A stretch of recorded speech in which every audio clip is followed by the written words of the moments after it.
ગુજરાત વિધાનસભાનું સત્ર ચાલી રહ્યું છે અને સત્રના 22મા દિવસે ધારાસભ્ય ગોપાલ ઇટાલિયાએ વિધાનસભાના ગૃહમાં આ રાજ્યના જે હોમગાર્ડ અને જીઆરડીના પગારનો મામલો એક લાંબા સમયથી અટવાયેલો છે અને તેમને લઘુત્તમ વેતન પણ પૂરતું નથી મળી રહ્યું તેવી પણ તે વાત અવારનવાર કરતા હોય છે અને તેમનો જ આજે અવાજ વિધાનસભાના ગૃહમાં ધારાસભ્ય ગોપાલ ઇટાલિયાએ ઉઠાવ્યો હતો। જે પ્રકારે મામલો સતત છે, તમે જે વિનિમય યોગ હતો તે દરમિયાન ચર્ચામાં ભાગ પણ લીધો હતો।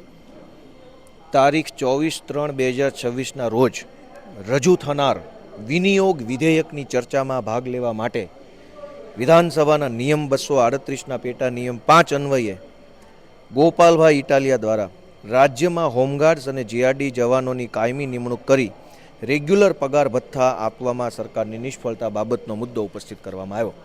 વાત એમ છે કે આજે વિનિયોગ વિધેયક ગૃહમાં રજૂ થયું, એટલે કે સરકારનું બજેટ રજૂ થયું આજે 4 લાખ કરોડનું।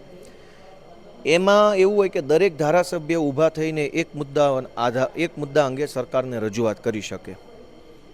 રાજ્યની સુરક્ષા, સલામતી, વ્યવસ્થા, કાયદો બધું જ પોલીસ સાથે ખભે ખભો મિલાવીને કામ કરે છે ગુજરાતના હોમગાર્ડ જવાનો અને બીજા નંબરે જીઆરડી જવાનો। આ બંનેનો પગાર શું છે? હોમગાર્ડના જવાનોને કંઈક 350-400 રૂપિયા મળે છે અને જીઆરડીના જવાનોને 200 રૂપિયા આપવામાં આવે છે। 200 રૂપિયામાં તો અત્યારે હારી બીડી ન આવે। વ્યવસ્થિત બીડી પીનારો માણસ હોય ને, થોડુંક આમ પ્રીમિયમ લેવલની, તો 200 નો આવે। જે રૂપિયાની બીડી નથી આવે એમ, સિગરેટ નથી આવે એમ, એ રૂપિયા તમે રાજ્યના હોમગાર્ડોને ને જીઆરડીને આપો છો। એટલે મેં સરકારને એવી રજૂઆત કરી કે રાજ્યના હોમગાર્ડ જવાનો અને જીઆરડી જવાનો તો તોય હજુ ઓછા, પણ હોમગાર્ડ જવાનો ખાસ પોલીસની સાથે ખભે ખભો મિલાવી પૂરેપૂરું પોલીસ જેટલું જ કામ કરે છે। અનેક જિલ્લાઓમાં હોમગાર્ડ જવાનો સરકારી બોલેરો ચલાવે છે, સરકારી ગાડી ચલાવે છે। અનેક જગ્યાએ હોમગાર્ડો પીએસઓના ટેબલ ઉપર બેસે છે, અનેક હોમગાર્ડો કોમ્પ્યુટર ઓપરેટિંગનું કામ કરે છે, વાયરલેસ ઓપરેટર તરીકે નોકરી કરે છે। અનેક હોમગાર્ડો છે એ ટ્રાફિક મેનેજમેન્ટનું અમદાવાદ, સુરત, રાજકોટ જેવા સિટીમાં હોમગાર્ડ અને ટ્રાફિક પોલીસ બે એક જ થઈ ગયું છે। હવે આખો દિવસ ધુમાડો ખાવાનો, ઓલા કર્કશ હોર્ન ટેં ટેં ટેં ટેં કાનમાં કરે એ સાંભળવાના, તડકામાં ઊભું રહેવાનું, વરસાદમાં પલળવાનું, બરાબર બધું જ કર્યા પછી પગાર કેટલો? તો કે 250-300-400 રૂપિયા। હવે હોમગાર્ડ અને જીઆરડી જવાનોની કેપ હોય છે, પેલી એ કેપ ઉપર ભારતની રાષ્ટ્રીય મુદ્રા લાગેલી છે, 4 ચિહ્નોની આકૃતિવાળી રાષ્ટ્રીય ચિહ્ન, એના યુનિફોર્મ ઉપર રાષ્ટ્રીય ચિહ્ન લાગેલું છે અને પગાર છે બીડી કરતાં ઓછો। તો આ શરમજનક બાબત નથી ગુજરાતની સરકાર માટે? તમે એને રાષ્ટ્રીય ચિહ્ન પહેરવાનો અધિકાર આપ્યો છે, તમે હું નહીં પહેરી શકીએ? તમે પહેરી શકશો રાષ્ટ્રીય ચિહ્ન? ન પહેરી શકાય, હું ના પહેરી શકું। રાષ્ટ્રીય ચિહ્ન પહેરવું, પોતાના શરીર ઉપર ધારણ કરવું, એ તો કેવડી મોટી ગર્વની અને પ્રાઉડની બાબત છે। અને એનો પગાર પાછો 200 રૂપિયા। ખેતી મજૂરી કરે ને, ઘઉં વાઢવાની દાડી અત્યારે 600 રૂપિયા હાલે છે, અમુક જગ્યાએ 700 હશે ને ક્યાંક 400 હશે, ઘઉં વાઢવાના વધુ આવે છે। તો રાષ્ટ્રીય ચિહ્ન પહેરનાર યુનિફોર્મધારી હોમગાર્ડ જવાનની વેલ્યુ શું? અને એટલું કામ કરે છે, ભલે 2-5 ઘટના છૂટક બનતી હોય, ભગવાન ભરોસે છે એ તો, પણ હોમગાર્ડ જવાનો, જીઆરડી જવાનોને પગાર વધારે હોવો જોઈએ, 200 રૂપિયા ન હોય કંઈ હાવ।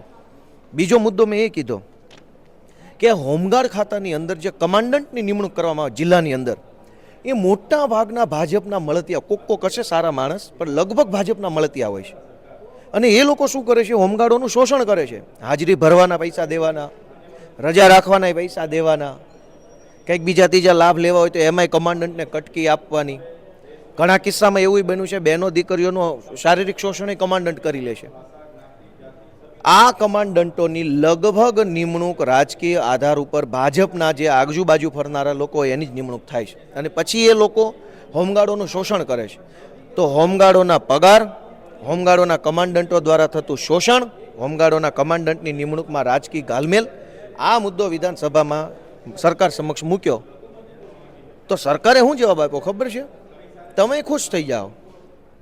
સરકારે એમ કીધું કે આ હોમગાર્ડો નોકરી કરતા નથી, સ્વૈચ્છિક સેવા કરે છે। સ્વૈચ્છિક એટલે પોતાની મન મરજીથી, ઈચ્છાથી। સરકારે કાંઈ એને કીધું જ નથી, તમારે એટલી બધી ઈચ્છા છે કે તમે સેવા કરવા અહીંયા આવ્યા છો, એટલે અમે એને પગાર નહીં, સેવા કરવા માટે થઈને માનદ વેતન આપીએ છીએ। ઓહો, માનદ વેતન પણ ગજબ, સ્વૈચ્છિક સેવા કરે છે. હવે સવારથી સાંજ સુધી કયો માણસ સ્વૈચ્છિક સેવા કરે? તડકામાં ઊભું રહેવું, હોર્નના ટેટે સાંભળવા, તડકો ખાવો, લોકોની ગાળો ખાવી, 4 4 વ્હીલરો 2 વ્હીલરો રોકી હોય તો એ ગાળી ગલોચ કરી જાય, અપમાનિત થવું. 200 રૂપિયામાં કોણ સ્વૈચ્છિક અપમાનિત થવા આવે? સ્વૈચ્છિક તડકો ખાવા 200 રૂપિયામાં કોણ આવે? 200 રૂપિયામાં કયો માણસ આખો દિવસ ગાડીઓના ધુમાડા ખાય? સરકારે એવો જવાબ આપ્યો કે સ્વૈચ્છિક સેવા કરે છે એટલે એમને પગાર આપવાની જરૂર નથી. કારણ તો એમાં સરકારે એવું કીધું મને બોલીને કે એ લોકો બીજે નોકરી કરે છે, પછી એ નોકરીમાંથી નોકરી પૂરી કરીને જે સમય બચે એ સમયમાં એ હોમગાર્ડ બનીને આવે છે. કેટલું આમ કેવું મજા આવે કે દેશ સેવા કરવાની ભાવના તો જુઓ. એક જગ્યાએ નોકરી કરે છે 7-8 કલાક, પછી પાછો 4 કલાક હોમગાર્ડ બને છે. કેટલો સેવાભાવી માણસ હશે. હવે આ ભાજપની સરકારે હોમગાર્ડો પાસે 200-300 રૂપિયામાં દેશ સેવા કરાવવી છે તો ભાજપના ધારાસભ્યોને 1.25 લાખ શું કામ આપો છો? એની પાસે 138 રૂપિયામાં દેશ સેવા ચાલુ કરાવો. અમે વિપક્ષના ધારાસભ્ય છીએ. ભાજપના ધારાસભ્યોને ભાજપની સરકાર હુકમ કરે કે દેશ સેવા કરવા માટે તમને 138 રૂપિયા પગાર મહિને મળશે. તમારા ધારાસભ્યોને 1,37,000 પગાર છે. હોમગાર્ડનો પગાર 300 રૂપિયા, જીઆરડીનો 200 રૂપિયા. તો એણે એવું કીધું કે આ સમાજ સેવા કરે છે, રાષ્ટ્ર સેવા કરે છે, સમાજની સેવા કરવાનું ઉત્તમ ઉમદા કાર્ય કરે છે. આવું બોલાયું અંદર, આવા શબ્દો, સમાજ સેવા. હોમગાર્ડ પાસે 200 રૂપિયામાં સમાજ સેવા કરાવવી છે તો કેબિનેટ મંત્રી પાસે 300 રૂપિયામાં સમાજ સેવા કરાવો ને. કેબિનેટ મંત્રીનો પગાર 2.5 લાખ, મુખ્યમંત્રીનો 3 લાખ હશે, ધારાસભ્યોનો 1.25 લાખ, અને દેશ સેવા કરવાનો ઠેકો હોમગાર્ડને જલાવી દીધો. પાછા એમ કહે છે કે બીજી નોકરી કરે છે, અહીંયા તો સેવા કરવા આવે છે. એટલે આજે મારું તો ગુજરાતના સૌ માનનીય હોમગાર્ડ શ્રી અને જે જીઆરડી જવાનો એમને વિનંતી છે કે તમે જે સરકારના માધ્યમથી જે કામ કરી રહ્યા છો ને એ સરકાર તમને કાંઈ સમજતી જ નથી. એ તમારા પ્રત્યે સંવેદનશીલ નથી. સરકાર પોતાના કર્મચારીઓનું શોષણ કરવામાં જ માને છે. હમણાં ફિક્સ પગારનો પ્રશ્ન હતો મારો. ફિક્સ પગારના કર્મચારીઓને પૂરો પગાર ન આપવો પડે એટલે ભાજપની સરકારે સુપ્રીમ કોર્ટમાં લાખો કરોડો ખર્ચીને વકીલો રાખ્યા છે. પગાર નહીં દેવાનો પગાર લ્યો, કે હું કહેશું કયો? તમે કહો છો કે ધારાસભ્ય તેમનો પગાર છે તે સેવા માટે વાપરે, તો જે પૂર્વ મંત્રી હતા બળવંતસિંહ રાજપૂત, તે પોતે જ્યારે મંત્રી હતા તે દરમિયાન પણ પગાર નહોતા લેતા અને અત્યારે પણ નથી લઈ રહ્યા. ભાજપનો નિર્ણય છે કે એનો વ્યક્તિગત નિર્ણય છે? વ્યક્તિગત જ હોય. તો હું ભાજપની વાત કરું છું. આ હોમગાર્ડોનો પગાર વધારતું કોણ નથી? ભાજપની સરકાર. તો ભાજપ પાર્ટી એવું માનતી હોય કે હોમગાર્ડો 200-300 રૂપિયામાં દેશ સેવા કરે છે તો ભાજપના ધારાસભ્ય પાસે 150 રૂપિયામાં દેશ સેવા કરાવો. મહિને 150 રૂપિયા પગાર, દેશ સેવા કરો, થાય એટલી. સરકારે આજે એમ કીધું કે હોમગાર્ડોનો પગાર છે ને એ સેવા કરવાનો પગાર છે, નોકરી નથી. તો સેવા ખાલી હોમગાર્ડ જ કરશે?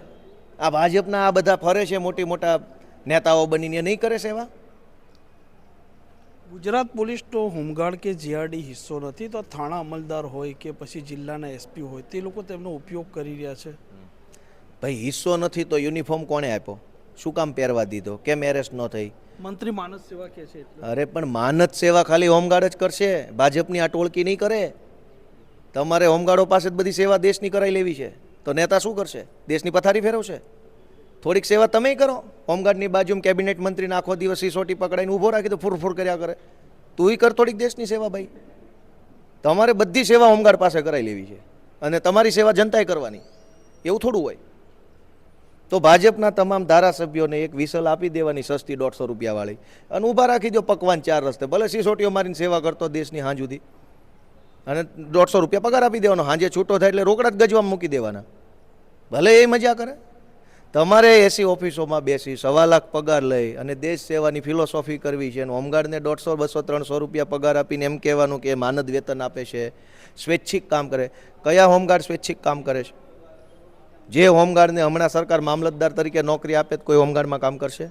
સ્વૈચ્છિક સેવા નથી, મજબૂરીમાં કરવું પડે છે. હવે મજબૂરીનો લાભ સરકારે ઉઠાવી લે છે.